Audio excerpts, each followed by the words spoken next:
Hello everyone, myself Satish Kalda welcomes all of you in my channel Ultimate Science by Satish Kalda. Hello everyone, आज हम करने जा रहे हैं part 3 धातु एवं अधातु।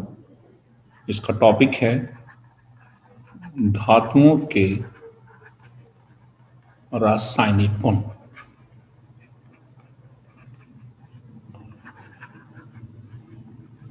हमारे पिछले वीडियो में आपने पढ़ा था बेटा धातुओं के भौतिक गुण। आज हम करने जा रहे हैं धातुओं के रासायनिक गुण। फर्स्ट है वायु के साथ अभिक्रिया।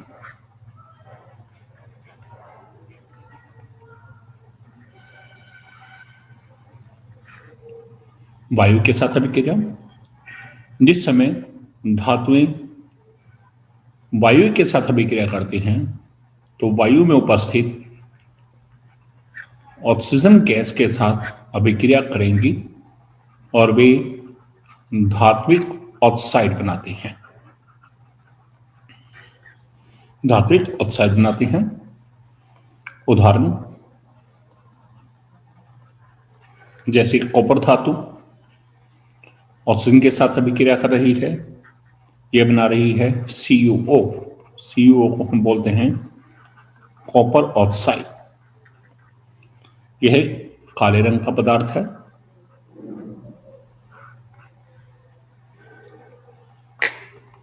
इसी प्रकार जिस समय एल्युमिनियम धातु ऑक्सीजन साथ अभिक्रिया करेगी तो वह ऑक्साइड बनाएगी Al2O3।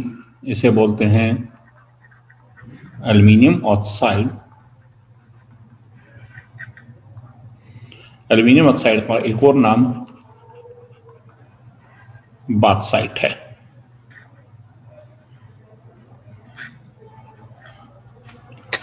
इसी प्रकार जब मैग्नीशियम धातु ऑक्सीजन के साथ अभिक्रिया करेगी तो वह MgO मैग्नीशियम ऑक्साइड का निर्माण होता है।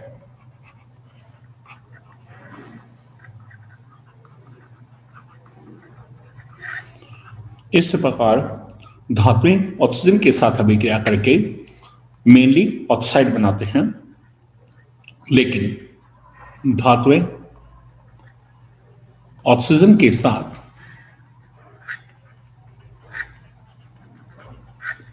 अलग अलग प्रकार से अभिक्रिया करती हैं, अलग अलग तरह से अभिक्रिया करती हैं। और धातुओं की ऑक्सीजन से अभिक्रिया उनकी अभिक्रियाशीलता पर निर्भर करती है। जैसा आपने चैप्टर 1 में पढ़ा था सक्रियता श्रेणी के बारे में, धातुओं की अभिक्रियाशीलता के बारे में।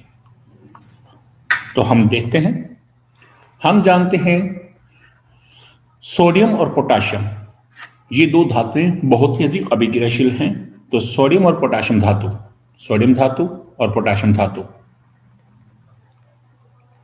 दोनों धातुएं जब वायु के साथ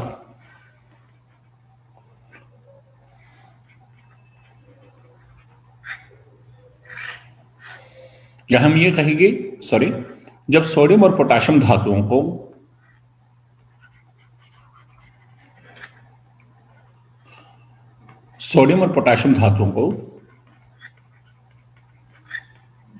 जब वायु में खुला छोड़ा जाता है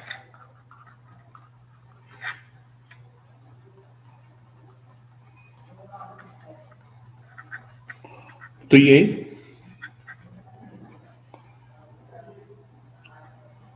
आग पकड़ लेती हैं, एकदम से ये आग पकड़ लेते हैं। इसलिए इन धातुओं को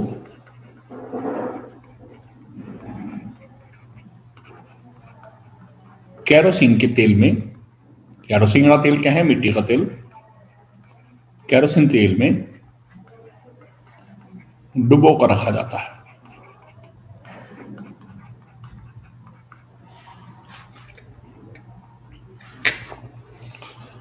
अब नेक्स्ट है मैग्नीशियम, एल्युमिनियम, जिंक और लेड।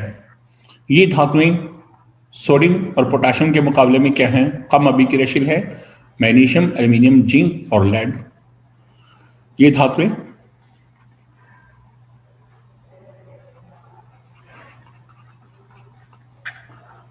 वायु के साथ बहुत धीमी अभिक्रिया करते हैं,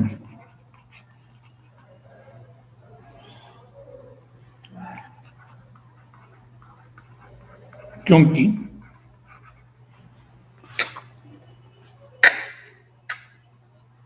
इन धातुओं पर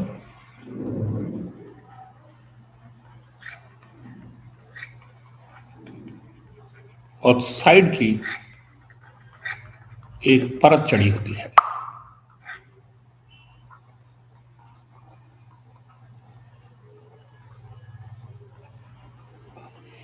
अब बात करते हैं आयरन धातु की, Fe। यह धातु वायु में प्रज्वलित नहीं होती,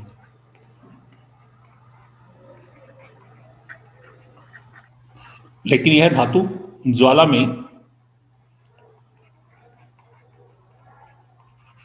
लोह चूर्ण डालने पर वह तेजी से जलने लगता है। जब हम ज्वाला में लोह चूर्ण डालेंगे तो वह तेजी से जलने लगता है। अब बात आती है कॉपर धातु की। Cu धातु जो है यह भी वायु में प्रज्वलित नहीं होती,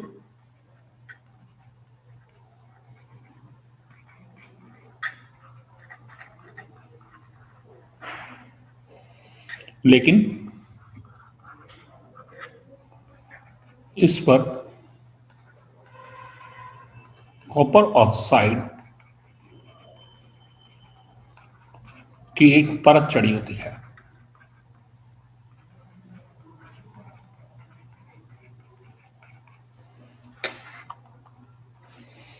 अब दो मेन धातुएं हैं, एक है Ag जिसे सिल्वर बोला जाता है, दूसरा है Au जिसे सोना या गोल्ड। ये धातुएं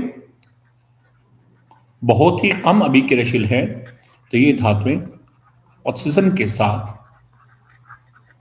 अभिक्रिया नहीं करती।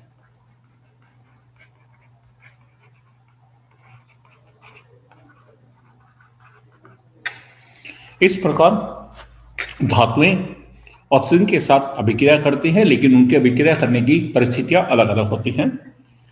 अब नेक्स्ट टॉपिक है हमारा उभयधर्मी ऑक्साइड। नाम से पता चल रहा है उभयधर्मी। उभय का मतलब दो तरह का व्यवहार प्रदर्शित करना। उभयधर्मी ऑक्साइड क्या होंगे? वे धातु के ऑक्साइड जो अम्ल और क्षारक दोनों के जैसा व्यवहार प्रदर्शित करते हैं, अर्थात जिनमें अम्लीय और क्षार के दोनों गुण पाए जाते हैं, उन्हें उभयधर्मी ऑक्साइड कहते हैं। तो वे धात्विक ऑक्साइड जो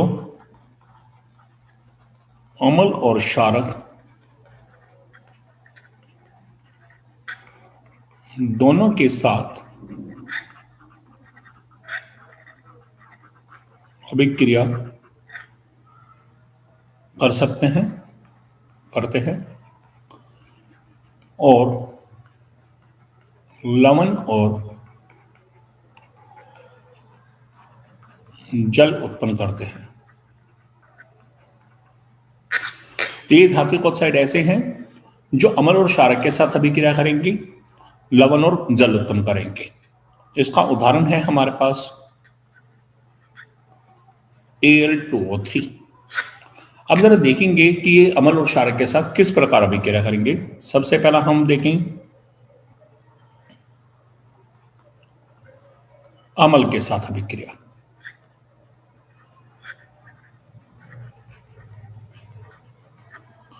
जिस समय Al2O3 HCl हाइड्रोक्लोरिक अम्ल के साथ अभिक्रिया करता है, तो उस समय AlCl3 प्लस H2O इसका निर्माण होता है। AlCl3 क्या है? यह है एल्यूमिनियम क्लोराइड।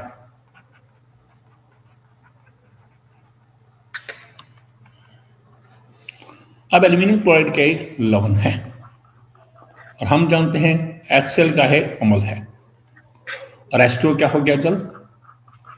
हमने चैप्टर 1 में एक अभिक्रिया पढ़ी है, उदासीनीकरण अभिक्रिया। तो उदासीनीकरण अभिक्रिया में क्या होता है, जब भी कोई एक अम्ल किसी क्षारक के साथ अभिक्रिया करता है और उस समय लवण और जल का निर्माण करता है तो उस अभिक्रिया को उदासीनीकरण अभिक्रिया करते हैं। तो इस अभिक्रिया में Al2O3 ने अम्ल के साथ अभिक्रिया की और उसने क्या है, लवण और जल बनाया। इस तरह यहां पर Al2O3 जो है यह एक क्षारक जैसा व्यवहार प्रदर्शित कर रहा है। अब एक दूसरी अभिक्रिया,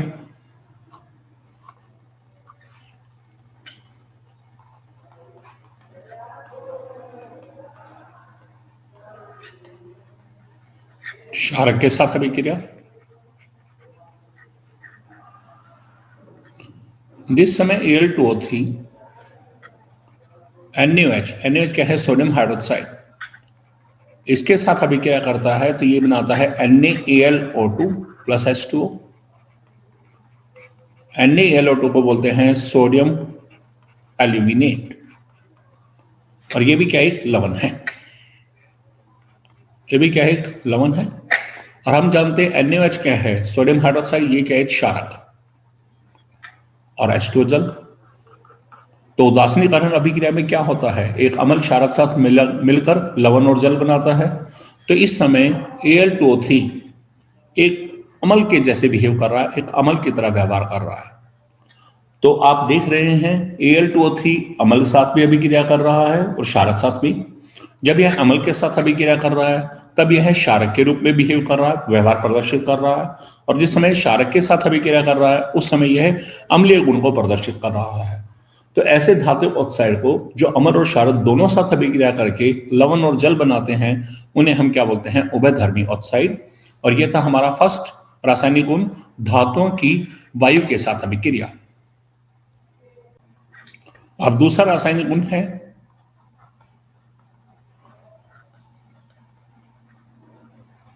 जल के साथ अभिक्रिया। जब धातु जल के साथ अभिक्रिया करती है तो उस समय मेनली ये धात्विक ऑक्साइड और हाइड्रोजन गैस का निर्माण होता है, लेकिन कुछ केसेस में धात्विक ऑक्साइड की बजाय धात्विक हाइड्रोक्साइड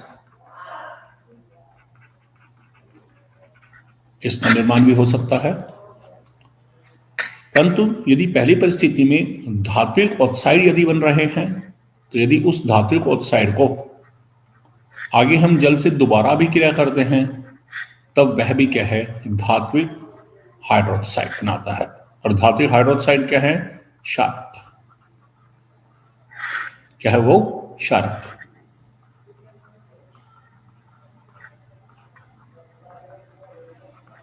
तो हम कहेंगे कि जब भी कोई धातु जल के साथ अभिक्रिया करती है तो वह मेनली धात्विक ऑक्साइड और हाइड्रोजन गैस बनाती है, लेकिन कुछ परिस्थितियों में धात्विक ऑक्साइड की बजाय धात्विक हाइड्रोक्साइड भी बन सकता है।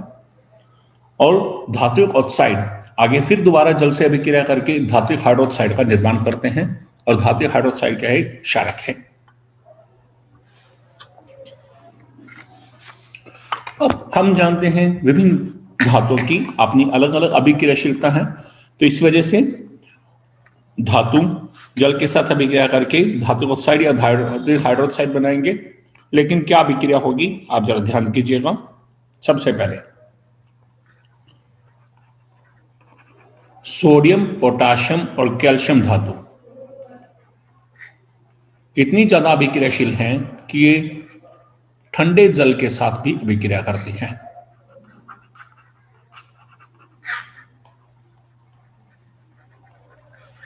तो उस समय होगा क्या, जब सोडियम धातु जल साथ अभिक्रिया करेगी तो ठंडे जल के साथ अभिक्रिया है, यह बनाएगी NaOH plus H2 sodium hydroxide और हाइड्रोजन। इसी प्रकार पोटाशियम धातु जब जल से अभिक्रिया करेगी potassium hydroxide plus hydrogen gas. इसी प्रकार कैल्शियम धातु जब जल से अभिक्रिया करेगी CaOH ट्वाइस कैल्शियम हाइड्रोक्साइड और हाइड्रोजन गैस। तो ये तीनों धातु बहुत ही अधिक अभिक्रियाशील हैं और यह ठंडे जल के साथ भी अभिक्रिया करते हैं। अब हम इसके बाद चलें मैग्नीशियम धातु। मैग्नीशियम धातु गर्म जल के साथ अभिक्रिया करती है, क्योंकि मैग्नीशियम धातु क्या है, पोटाशियम और सोडियम कैल्शियम इनके मुकाबले में कम अभिक्रियाशील है, इसलिए यह गर्म जल के साथ अभिक्रिया करेगी। और उस समय में होगा क्या, जिस समय मैग्नीशियम धातु जल से अभिक्रिया करेगी तो क्या होगा, उस समय में Mg plus H2O that is MgO plus H2, तो यहां मैग्नीशियम ऑक्साइड का निर्माण होगा। अब उसके बाद है एल्यूमिनियम, आयरन और जिंक। एल्यूमिनियम, Fe आयरन और जिंक धातु यह मैग्नीशियम से भी कम अभिक्रियाशील है, इसलिए यह धातु केवल भाप के साथ अभिक्रिया करते हैं।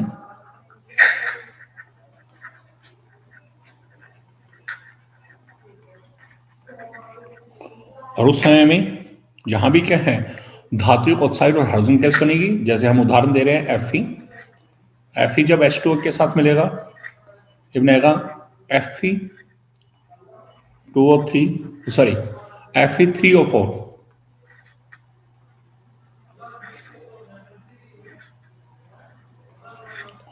प्लस H2,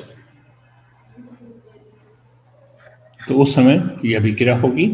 तो यहां H2O भाप के रूप में है। अब हम यदि बात करें, इसके नीचे जाते हैं तो हमारे पास टिन धातु है, लेड धातु है, कॉपर है, एजी सिल्वर है, Au है, ये सभी धातुएं टिन, लेड, कॉपर, Ag और Au धातु, ये धातु जल के साथ कोई अभिक्रिया नहीं करती।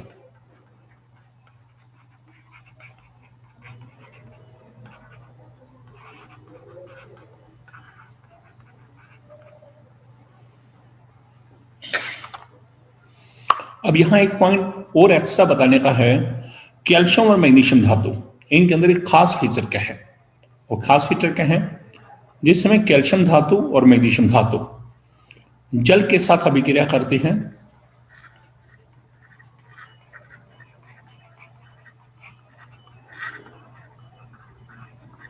तो कैल्शियम के केस में कैल्शियम हाइड्रोक्साइड और हाइड्रोजन गैस बनता है, जबकि मैग्नीशियम के केस में मैग्नीशियम ऑक्साइड और हाइड्रोजन गैस बनता है। तो उस समय ये धातु जल में तैरने लगती है।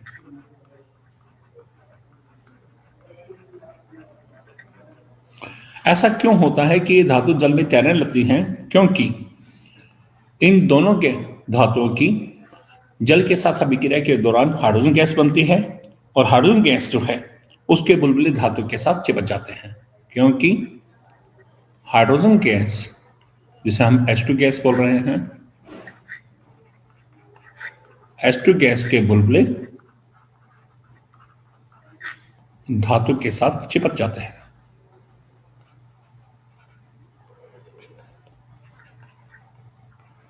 इसी वजह से कैल्शियम धातु और मैग्नीशियम धातु जल के साथ अभिक्रिया करके हाइड्रोजन गैस उत्पन्न करेंगी, और वो हाइड्रोजन गैस कैल्शियम धातु और कैल्शियम धातु और मैग्नीशियम धातु के साथ जुड़ जाएगी, और वो कैल्शियम धातु या मैग्नीशियम धातु है वो पानी के अंदर तैरना शुरू हो जाती है। यह है हमारी धातुओं के साथ, धातुओं की जल के साथ अभिक्रिया। अब थर्ड पॉइंट है हमारे पास तीसरा रासायनिक गुण,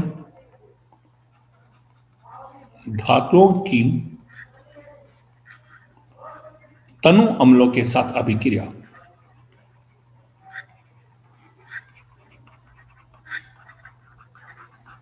धातुओं की तनु अम्ल के साथ अभिक्रिया।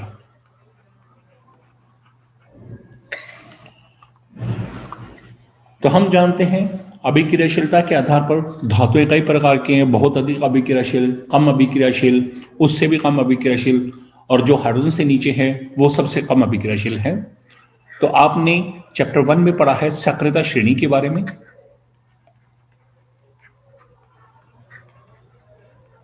सक्रियता श्रेणी क्या है? जब भी धातु को उनकी अभिक्रियाशीलता के अनुसार घटते क्रम में लगाया जाता है तो उसे क्या बोलते हैं? सक्रियता श्रेणी। इसमें सबसे ऊपर है केदार, नाथ, काम, माली, आलू, जरा, फीके, सेब,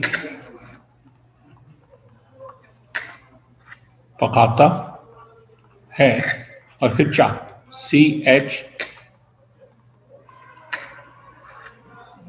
डबल AP। C क्या है? कॉपर, HG, A क्या है? AZ, A क्या है? AU, P क्या है? PD। तो यह है सक्रियता श्रेणी। तो आप देख रहे हैं सबसे ऊपर केबिन पोटाशियम धातु, नेक्स्ट Na सोडियम धातु, Ca कैल्शियम धातु, Mg मैग्नीशियम धातु, Al एल्यूमिनियम धातु, Zn जिंक धातु, Fe आयरन या लोहा धातु, Sn टिन धातु, Pb लेड धातु, H हाइड्रोजन, Cu कॉपर या तांबा, Hg मरकरी या पारा, Ag सिल्वर या चांदी, Au सोना या गोल्ड और Pt क्या है? प्लेटिनम। तो इस श्रेणी में जो सबसे ऊपर धातु है के पोटाशियम धातु है सबसे अधिक अभिक्रियाशील है और सबसे नीचे Pt है वो क्या है? सबसे कम अभिक्रियाशील है। और जब हम नीचे जाएंगे तो क्रियाशीलता घटती जाएगी। अब बात आती है इस श्रेणी में हाइड्रोजन के ऊपर जितनी भी धातुएं हैं, हाइड्रोजन के ऊपर जितनी भी धातुएं हैं वे सभी हाइड्रोजन से ज्यादा अभिक्रियाशील हैं और जो हाइड्रोजन से नीचे हैं वो क्या है? कम अभिक्रियाशील। तो ध्यान रखिएगा यहां पर हाइड्रोजन से कंडीशन क्या है? यहां पर हाइड्रोजन से अधिक अभिक्रियाशील धातु, सभी धातुएं नहीं, हाइड्रोजन से जो अधिक अभिक्रियाशील है, हाइड्रोजन के से अधिक अभिक्रियाशील धातुएं तनु अम्ल के साथ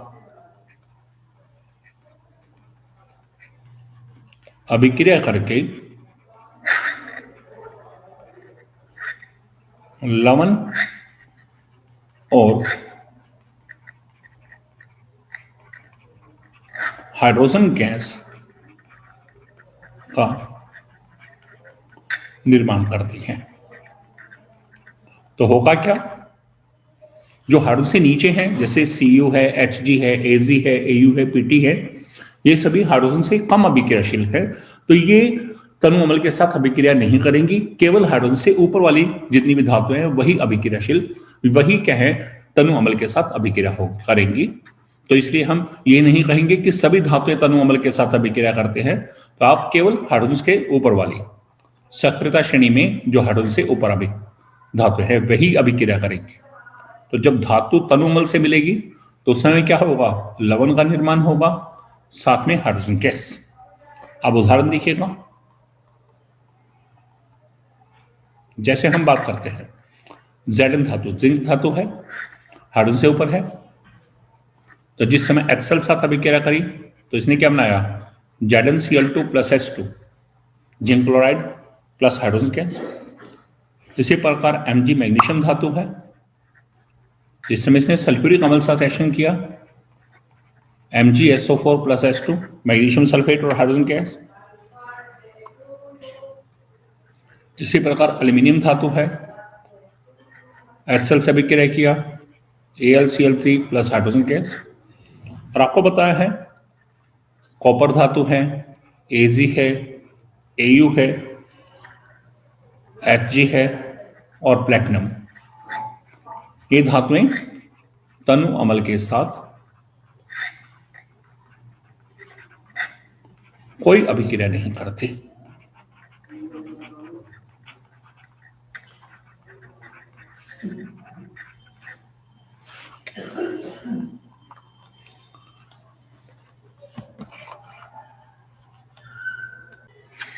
अब हमारा चौथा रासायनिक गुण है धातुओं की अन्य धातु लवणों के साथ अभिक्रिया। धातुओं की अन्य धातु लवणों के साथ अभिक्रिया।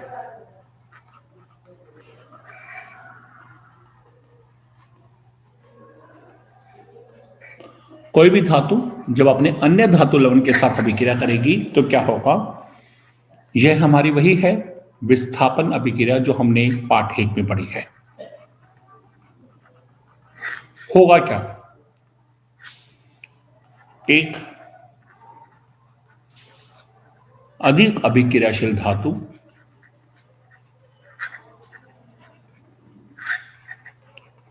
अपने से कम अभिक्रियाशील धातु को उसके लवण में से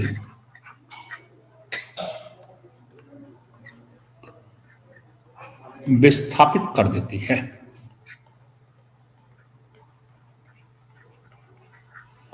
क्योंकि उसकी अभिक्रियाशीलता दूसरे से अधिक है, इसलिए इस अभिक्रिया को हम विस्थापन अभिक्रिया भी बोलते हैं। और यह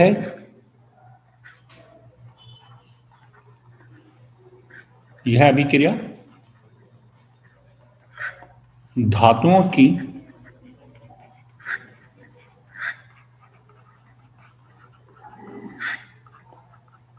सक्रियता श्रेणी पर आधारित है। तो आपने धातु की सक्रियता श्रेणी पढ़ी। क्या है सक्रियता श्रेणी? केदारनाथ का, यहां देखिएगा, केदारनाथ का मालिक आलू जरा फीके से पकाता है, कॉपर HgAgAuPt। तो इसमें यदि हम दो धातुओं का आपस में कंपैरिजन करें, जैसे जिंक धातु Zn है, Zn एक धातु है और एक Mg, तो आप देख रहे हैं इस श्रेणी में इन दोनों धातुओं में से ऊपर कौन है? तो आप देख रहे हैं Mg धातु, मैग्नीशियम धातु। तो इसका मतलब क्या है? मैग्नीशियम धातु जिंक से अधिक अभिक्रियाशील है। तो जिस समय जिंक धातु किसी लवण के रूप में पाई जाएगी और मैग्नीशियम धातु से हम उसकी अभिक्रिया करेंगे, तो मैग्नीशियम धातु क्या करेगी? जिंक धातु को उसके लवण में से बाहर निकाल देगी। अब इसका उदाहरण देखेंगे। जैसे हम उदाहरण देते हैं,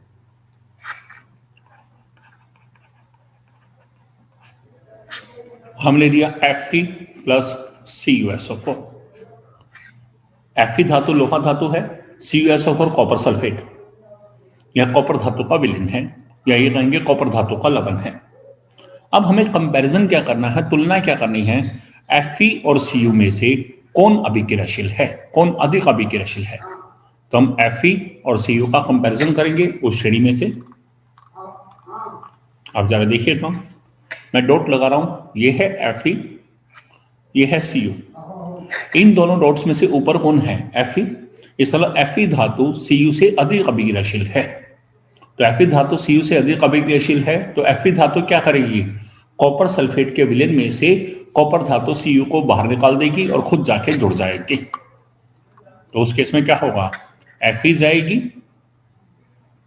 यहां पर और Cu को बाहर निकाल देगी, तो क्या बनेगा? FeSO4 plus Cu। तो वह कॉपर सल्फेट का विलयन जो है वो किस में बदल जाएगा? फेरस सल्फेट में। कॉपर सल्फेट का कलर नीला है और इसका कलर क्या है? हरा। तो ये आपके पास प्रयोग के रूप में भी है कि जब लोहे की कील को कॉपर सल्फेट के विलयन में डुबोया जाता है तो कॉपर सल्फेट का नीला रंग वह धीरे धीरे फीका पड़ता जाता है और वह अंत में हरे रंग में बदल जाता है, और लोहे की कील के ऊपर जो ये धातु बाहर निकली है, कम अभिक्रियाशील धातु, इसके परमाणु उस लोहे की कील के ऊपर चिपक जाएंगे और इस वजह से लोहे की कील के ऊपर भूरे रंग की परत जम जाती है। एक और उदाहरण देखेंगे हम। जैसे हम बात करते हैं, अब मैं यहां लूं, मान लो मैं ये कहता हूं Cu प्लस FeSO4, तो आप देखिएगा कि Cu जो है Fe से क्या है? कम अभिक्रियाशील है। तो कम अभिक्रियाशील है तो यह Fe को उसके विलयन में से बाहर नहीं निकाल पाएगी, इसलिए कोई अभिक्रिया नहीं होगी।